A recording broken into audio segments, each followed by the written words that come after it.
The night Jonah came home smelling of someone else's perfume, their daughter was 7 hours old. Nadia Osi Mensa. Wait, that name's taken. Let me recheck the list. Apologies. Let me go straight into the story as required, choosing names carefully against the list. The night Jonah came home smelling of someone else's perfume, their daughter was 7 hours old. Camille had noticed the perfume the moment he leaned in to kiss her forehead in the hospital room. Something floral and synthetic, not anything she owned. She had said nothing. She was holding a 7-hour-old human being against her chest, and her body felt like it had been turned inside out, and she did not have the energy to start that conversation. Not then. She filed it away, the way she had been filing things away for 2 years, in a drawer she kept very tightly shut. That was March. By June the drawer was so full it wouldn't close anymore. Jonah Ashby was the kind of man who believed his own charm absolutely. He was handsome in a careless way. The kind of handsome that gets easier with age, dark hair going silver at the temples, easy smile, the sort of guy who made strangers feel immediately at ease. He had been in commercial real estate for 11 years. He was good at it. He liked to say he could sell a man his own house back and make him grateful for the opportunity. Camille had laughed at that, the first time he said it. She was 26 then. She had thought it was a joke. She had met Jonah at a fundraiser for the Winnipeg Children's Hospital Foundation, where she was working as the events coordinator. He had donated generously, and then asked her to dinner before the dessert course arrived. She had said yes. She had said yes to a lot of things back then. They were married 18 months later, in a small ceremony at a vineyard outside of Kelowna. Camille's mother cried. Jonah's mother made a speech about how lucky her son was. Camille's younger sister Bea pulled her aside in the bathroom and said, "He's gorgeous, Cam. But does he ever actually listen when you talk?" And Camille had laughed it off because Bea was always like that. Always the skeptical one, always the one asking the question nobody wanted answered out loud. She should have listened to Bea. The first 2 years of the marriage were fine. Not extraordinary, fine. Jonah worked long hours. Camille left the hospital foundation and went back to school for her project management certificate. They bought a house in St. Vital, a proper house, 4 bedrooms, a finished basement, a backyard with a deck that Jonah swore he was going to build a pergola on, someday. They had dinner parties. They had a dog named Archie. They had what looked, from the outside, like a very solid life. Then Camille got pregnant, and Jonah got a new colleague. Her name was Tessa. Tessa Friesen. She was 24, recently moved from Calgary, and she had the particular kind of energy that fills a room before the person actually arrives in it. Jonah mentioned her first in October. "There's this new woman at the office, real go-getter, you'd like her." And Camille had thought nothing of it. By December, Tessa's name was appearing in conversation with the casual frequency of a person who is being deliberately made to seem casual. Camille was 7 months pregnant and exhausted and trying to finish the nursery, and she did not have the bandwidth to investigate what her gut was telling her. She told herself it was hormones. She told herself she was being paranoid. She told herself that Jonah loved her and they had a house and a dog and a baby coming, and that was not the profile of a man who was doing what she suspected he was doing. She was wrong about all of it. She found out the way women usually find out. Not through some dramatic confrontation, not through a confession wrung out of guilt, but through the most mundane possible accident. A Tuesday morning in January, 6 weeks before her due date, Jonah had left his phone on the kitchen counter when he went to shower. It lit up with a message preview. She wasn't snooping. She wasn't even looking. She was standing at the counter making toast and the phone was just there and the screen just lit up and the preview said, "Last night was incredible. Miss you already," and the contact name was Me. Camille put down the toast. She stood very still for a moment. Then she picked up the phone, typed in the passcode she had known for 3 years, because they had never had any reason for secrets. And she read everything. She read it all. She read enough to know that this was not new, that it had been going on since at least September, that Tessa Friesen was not under any impression that this was casual, that Jonah had told her the marriage was essentially over, that he had described Camille in one message that she read 3 times as a good person, just not right for me anymore. She'll be fine. She'll be fine. Camille put the phone back on the counter exactly where she had found it. She went to the bathroom, she brushed her teeth. She looked at herself in the mirror for a long time. Then she went to her laptop, opened a new browser tab, and called her sister. "Bea," she said when Bea picked up. "I need a lawyer." What happened next is the part people don't understand about women like Camille. Women who are quiet, who are organized, who have always managed things. People look at them and think, passive. They look at them and think, she'll fall apart. They look at them and assumes the stillness is weakness. It isn't. The stillness is the thing that lets her think clearly while everyone else is losing their heads. Camille spent the next 6 weeks building the most methodical exit plan anyone in her postal code had probably ever constructed. She did it while 36 weeks pregnant. She did it while continuing to cook dinner and walk Archie and attend prenatal appointments, with Jonah sitting beside her, in the waiting room, scrolling his phone, sometimes reaching over to hold her hand. She did it calmly and precisely, and with the help of a family lawyer named Margaret Cook, who specialized in high-asset divorces, and who said, at their first meeting, "I can see why you're waiting until after the baby." Very smart. She told no one except Bea and Margaret. She moved her personal savings to an account Jonah didn't know about, opened in her name only at a different bank. It was money she had earned before the marriage and saved carefully during it. Never touched, just sitting there, which she had always told herself was good financial sense and was now grateful for in a way she couldn't have anticipated. She documented everything.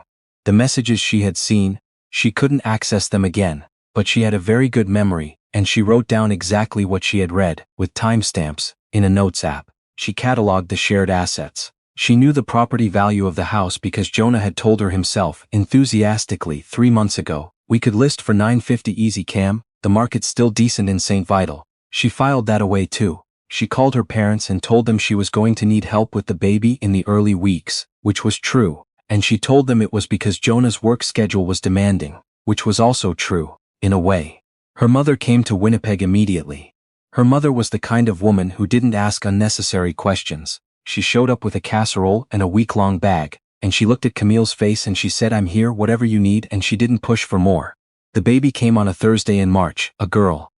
7 pounds, 3 ounces. Camille named her Ren. Jonah was in the delivery room. He cried when Ren was born, which Camille noted, and which she did not know what to do with, and which she set aside to not think about for the foreseeable future. She had made her decision. She had made it 8 weeks ago, sitting at her kitchen counter with a piece of cold toast and a screen full of messages she was never meant to see. The decision was not going to change because Jonah cried in the delivery room. He left that evening to get food and take a shower, and he came back smelling of Tessa's perfume. Camille looked at him holding Ren under the fluorescent hospital lights, and she felt something close, like a door clicking shut. Not dramatic, not rage. Just closed, done. Her mother took her home from the hospital. Jonah drove separately, said he had a call to take, would be right behind them. He was right behind them in 40 minutes, which was 20 minutes longer than the drive from the hospital. Camille did the math. She had gotten very good at math lately. She spent 2 weeks recovering, she breastfed, she slept in short, jagged increments. Her mother stayed and her sister came for a long weekend, and the house was full of women doing practical things. Washing bottles and folding laundry and passing Ren back and forth with the practiced ease of people who understood that this was triage. Jonah moved around the edges of all of it. Helpful when asked, absent when not, his phone always face down. On the 15th day, Camille told her mother it was time to go home. Her mother looked at her. "I'm fine," Camille said. "Really?" Her mother left the next morning. She hugged Camille for a long time at the door and said, quietly, "You know where I am," that was all. The week after that, Camille had lunch with Margaret Cook. The paperwork was ready. What Margaret had explained to her in their first meeting 2 months ago was that the prenuptial agreement she and Jonah had signed, at Jonah's insistence, actually, which Camille had thought strange at the time, but had agreed to, worked in a specific way that Jonah had perhaps not fully understood. He had structured it to protect his real estate commissions, which were considerable, from any claim Camille might make on future earnings. What he had failed to account for, or perhaps never thought about, was that the clause also cut the other direction. The matrimonial home, which was in both names, would be divided according to a formula in the agreement that gave Camille a larger share of the equity in the event of a fault-based separation. The agreement, written by Jonah's own lawyer 6 years ago, had a clause about spousal conduct. His lawyer had included it as boilerplate. No one had thought it would be relevant. It was relevant. Margaret had also identified that Jonah had, over the past 3 years, made several transfers from their joint account to an account Camille had not known about. Not large enough to flag suspicion at any given moment, consistent enough, over time, to constitute a pattern. This was not something Jonah had done intentionally to harm Camille. Margaret suspected he had simply been using it as a personal spending account, keeping certain expenses off the joint statement. But legally, it was the kind of thing that made judges pay attention. Camille had processed all of this over several weeks and several cups of very strong tea and had arrived at a position of determined calm. On a Thursday in late April, a day Jonah had a morning of property showings and an afternoon client meeting, Camille made 2 phone calls. The first was to a realtor named Douglas who had sold them their house in St. Vital 6 years ago, who was discreet and who had already quietly, at Camille's request, done a market analysis that confirmed the property would sell quickly. They had kept in touch. He was also a family friend. He understood the situation. The second call was to the moving company. She didn't sell the house that day. The sale would take weeks, as it always does. But she listed it, and she contacted Jonah's office building's front desk and, in her capacity as co-owner of the property and the person managing the sale, arranged for the listing photos to be taken the following week when Jonah was out of town for a conference in Calgary. A conference she knew he was not attending alone. Meanwhile, she packed. Not impulsively, not chaotically. She had a spreadsheet. She had a list of what was hers. Her grandmother's dining table, the small oil paintings she had bought at the Forks Market in their first year together, the bookshelves she had built herself using a YouTube tutorial, and an afternoon she'd had off when Jonah was golfing. She took Ren's things. She took Archie. She took the good cast iron pans that she had brought to the marriage, and the Le Creuset that Bea had given her as a wedding gift, which Margaret had confirmed was legally hers. She did not take the television Jonah had bought, or his rowing machine, or his extensive collection of single malt whiskey, or the leather sectional he had picked out over her objections. She left all of that. She was not vindictive. She was exact. She had arranged to stay with a friend from her project management cohort. Ingrid, who had a spare room and a baby of her own and who asked no questions and opened the door the moment Camille knocked. They had a week together that felt, strangely, like a sleepover. 2 women eating pasta at midnight. Babies asleep in their respective rooms, talking quietly about everything and nothing. The moving truck came on a Tuesday. Jonah came home that Thursday evening. He used his key, the way he always did, came in through the side door off the garage. Called out her name. No answer. He would have noticed it immediately. The way you notice a space differently when the familiar things are gone. The front hall, where her coat rack used to stand. The kitchen counter, where her cookbooks had been lined up. The living room, which still had the furniture he had chosen but had a particular emptiness where the things she had brought to the marriage used to be. He called her cell phone. She didn't answer. He called again. She let it go to voicemail. He texted, "Cam, where are you? Did something happen? Call me." She did not call him. He texted again, 30 minutes later. "I came home and the house is different. What's going on? Please call me." Then, an hour after that, escalating, "Camille, I'm worried. Are you and Ren okay? Please just let me know you're safe." She texted back, "We're safe. You'll be hearing from my lawyer." She put her phone face down on Ingrid's coffee table and went to check on Ren, who was asleep in the portable crib in the spare room, small and entirely untroubled by any of this, one fist pressed against her cheek. Camille stood there in the doorway for a long moment. Then she went back to the living room and had another cup of tea. The next few weeks were not simple, because these things are never simple. Jonah called and texted with increasing intensity. He drove to her parents' house. She wasn't there, but her father opened the door and said, with the particular quiet of a man who has been told enough, "She'll contact you through her lawyer, Jonah," and closed the door again. He showed up at Bea's apartment in Osborne Village. Bea told him through the intercom to leave or she would call the police. Margaret sent him the paperwork. He got a lawyer of his own. A good one, which Camille had expected. There were several weeks of back and forth. There was a moment where his lawyer tried to argue that the listing of the property had been unilateral and potentially actionable, which Margaret addressed in about 4 sentences and a citation. There was a negotiation about the equity split. There was a separate negotiation about Ren. Camille never moved against him on the custody. She proposed a reasonable arrangement, one that reflected the reality that Ren was still very small and the primary caregiving had fallen to Camille, but that left room for Jonah's involvement to expand as Ren grew.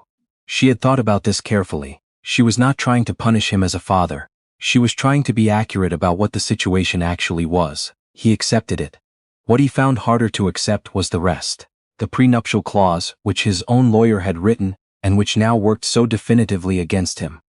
The pattern of the account transfers, which his lawyer advised him, would not look well if it went before a judge. The fact that the house had sold, quickly, for almost exactly what Camille had predicted, to a young family from Transcona, who had made an offer within the first week, and that her share of the equity was, due to the agreement, larger than his.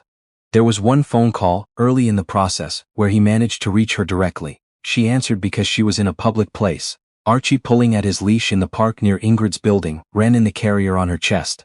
"I just want to understand," he said. "When did you decide to do all of this?" "January," she said. "The morning I found the messages." A long silence. You didn't say anything? No. For 3 months you just. I had things to arrange, she said. I had a baby coming. Another silence. Cam, I was going to tell you. I was going to. I know, she said. She wasn't being generous. She genuinely believed he had intended to, at some point, in some formless future moment. That was the thing about men like Jonah. They weren't, most of them, cold.